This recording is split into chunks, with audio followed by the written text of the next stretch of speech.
Путешествие к бессмертию впечатляет масштабным миром и огромным количеством рангов культивации. Мы рассмотрели уровни Нижнего мира, начиная от смертного и заканчивая трансформацией божества.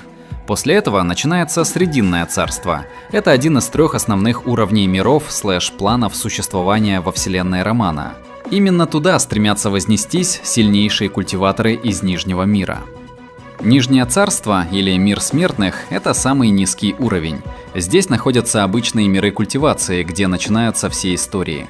Максимальный уровень культивации обычно божественная трансформация / превращение в бога. Главный герой Хань Ли проводит здесь большую часть ранней и средней части истории. Срединное царство, или средний мир, промежуточный уровень. Это более высокие и могущественные миры. Здесь уже можно встретить культиваторов куда более высоких уровней. Это горы во вселенной, значительно сильнее и обширнее Нижнего мира. На этих уровнях культиваторы уже обладают огромной силой, могут разрушать пространство, жить десятки, сотни тысяч лет и сражаться на уровне, недоступном для жителей Нижнего мира. И начинается Срединное царство с уровня пространственное закаливание или регулирование пустоты, закалка пространства. Делится на ранний, средний и поздний этап. Это 6-я и заключительная стадия совершенствования перед попыткой стать истинным бессмертным. Зарождающаяся душа достигла точки невозврата в плане силы и находится лишь в шаге от того, чтобы стать бессмертной душой. Однако сила пустоты или пространства еще не проникла внутрь, и многие части смертных оков все еще остаются на месте.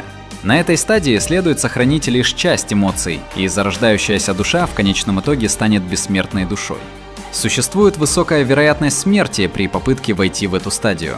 По праву культиватора этого ранга можно рассматривать как вершину духовного мира, а наличие 5-элементного духовного корня является необходимым условием для достижения этой стадии. Культиваторы переходят в стадию пространственного закаливания, когда их зарождающаяся душа объединяет очищенную духовную энергию 5 основных элементов. На этой стадии культиватор может использовать мировую сущность для увеличения продолжительности своей жизни. В результате его жизнь становится безграничной в мирах и царствах с высокой плотностью сущности. Однако для поддержания жизни культиватора на этой стадии требуется большое количество мировой сущности.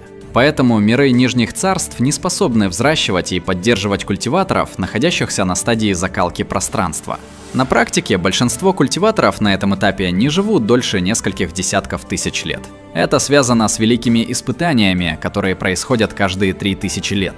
Каждое испытание сильнее предыдущего, даже если культиватор не продвигается в своем совершенствовании.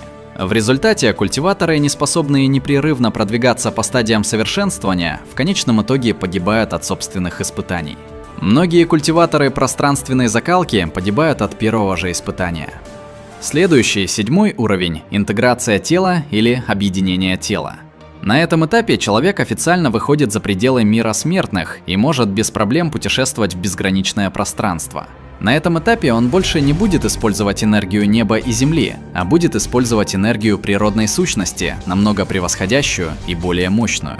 На этом уровне бессмертная душа обретает истинную силу и форму, и человек официально получает часть бессмертия.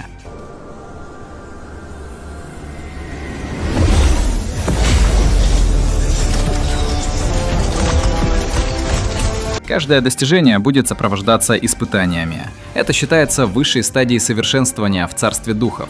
3 человеческих владыки находятся на этом уровне.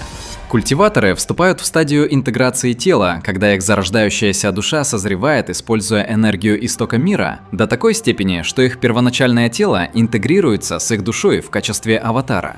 Хотя культиваторы на этой стадии обладают безграничной продолжительностью жизни, на практике большинство из них не живут дольше нескольких десятков тысяч лет.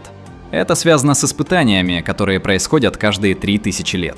Каждое испытание сильнее предыдущего, даже если культиватор не продвигается в своем совершенствовании. В результате культиваторы, застрявшие в прогрессе, в конечном итоге не способны спастись и погибают от собственных испытаний.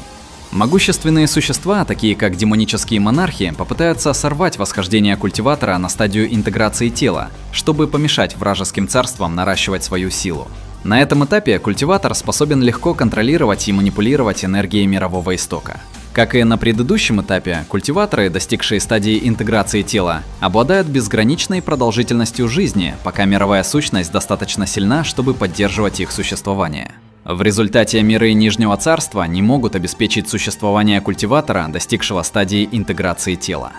Также делятся на ранний, срединный и поздний этап. Для перехода к этапу интеграции необходимо выполнить ряд требований. Первое. Практикующий должен питать и созревать свою зарождающуюся душу, используя огромное количество энергии мирового истока и достичь определенного уровня контроля над земной энергией. Второе. Для того, чтобы сохранять спокойствие и выдержать стремительный и мощный рост своей зарождающейся души во время попытки прорыва, совершенствующемуся необходимо созреть в своем психическом состоянии. Третье. Практикующий должен развить свое тело таким образом, чтобы оно могло выдерживать поток энергии истока мира, протекающий через него, подобно аватару более зрелой зарождающейся души. Четвертое. Как правило, совершенствующемуся приходится пережить нападение демонов из других миров, желающих остановить его вознесение. Итак, если подытожить, Срединное царство или Духовный мир представляет собой второе измерение в космологии романа «Путешествие к бессмертию», куда культиваторы возносятся после достижения пика стадии трансформации божества в мире смертных. Этот мир характеризуется значительно более высокой концентрацией духовной энергии и наличием могущественных рас, таких как духи и демоны, а также требует от прибывших освоения новых, более сложных этапов культивации, начиная с уровня закалки пустоты. Первой ступенью в духовном мире является стадия очищения или закалки пустоты, которая знаменует собой фундаментальную трансформацию внутренней природы культиватора. На этом этапе душа, ранее заключенная в теле, эволюционирует в виртуальную духовную сущность или тень, способную покидать физическую оболочку и существовать независимо.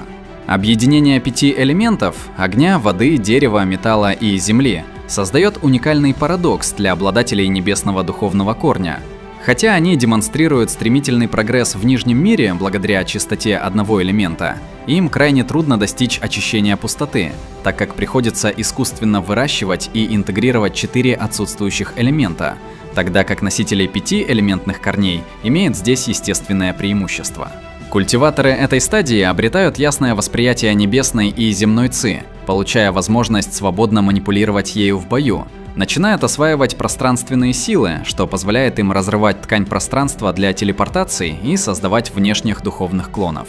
Несмотря на теоретическое бессмертие, жизнь на этом уровне ограничена необходимостью проходить великий небесный катаклизм каждые 3000 лет. Ну а следующие уровни Срединного царства мы рассмотрим чуть позже, как сюжет Дунхуа хоть немного приблизится к этим событиям. Хотя, если вы хотите узнать сейчас, ставьте побольше лайков и пишите комментарии. Это покажет, что вам интересна тема. И большая благодарность Ашот за неоценимую помощь с видео. Реально нашел все и смонтировал классно. Без этой помощи ролик точно не вышел бы.